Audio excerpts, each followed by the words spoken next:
Quand j'étais un enfant, je suis tombé accidentellement dans une rivière. Après ma chute, tout est devenu noir. Quand j'ai rouvert les yeux, 35 ans s'étaient écoulés. Je me retrouvais au milieu d'un champ de riz, dans un village rural en Chine. Je ne connaissais personne, et les habitants parlaient une langue que je ne comprenais pas. Pris de panique, je me suis évanoui. Les villageois ont contacté l'ambassade des États-Unis. En examinant mes vêtements, ils ont trouvé mon prénom, Jacob, écrit à la main sur une étiquette. Ce qui les a stupéfiés, c'est que j'ai pu écrire l'adresse exacte de ma maison d'enfance, comme si je venais juste de la quitter. On me renvoya peu après aux États-Unis, et on me conduisit devant la maison correspondant à l'adresse que j'avais donnée. Le détective Malik, chargé de l'affaire, n'en revenait pas que cette adresse soit réelle. Il a frappé à la porte. Un vieil homme d'environ 70 ans a ouvert. Malik lui a demandé s'il avait eu un fils disparu. Le vieil homme a répondu que son fils était mort il y a 35 ans. Mais quand il m'a vu, il est resté figé.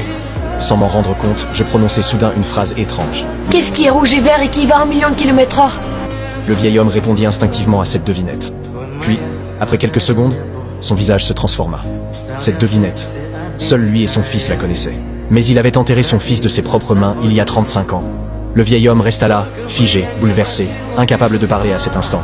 Sa femme apparut alors derrière lui.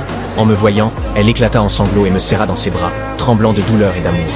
Mon oncle, le shérif du village, est arrivé à son tour.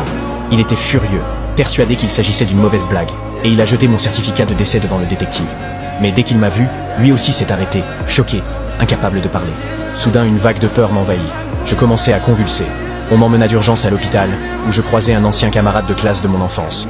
Lui était devenu adulte, alors que moi, j'étais resté exactement comme avant.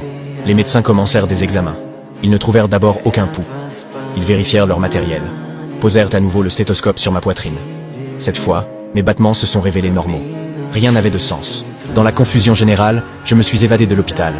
Ma famille se lança à ma recherche. Je me suis dirigé instinctivement vers la forêt. En entrant, une étrange sensation de familiarité m'a envahi. Ce moment me semblait connu, d'une façon que je n'arrivais pas vraiment à expliquer. Mon père m'a suivi.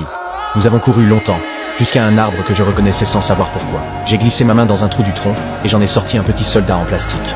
C'était le cadeau que mon père m'avait offert pour mon anniversaire, le jour même où j'étais tombé dans la rivière. Lui, assis, resta silencieux pendant longtemps. La nouvelle s'est répandue dans tout le village. Tout le monde se souvenait de l'accident. Personne n'avait jamais douté que j'étais mort. C'est alors que le détective Malik a pris une décision radicale. Ouvrir mon cercueil. Quand ils soulevèrent enfin le couvercle, la scène qui se révéla à l'intérieur laissa tout le monde sans voix.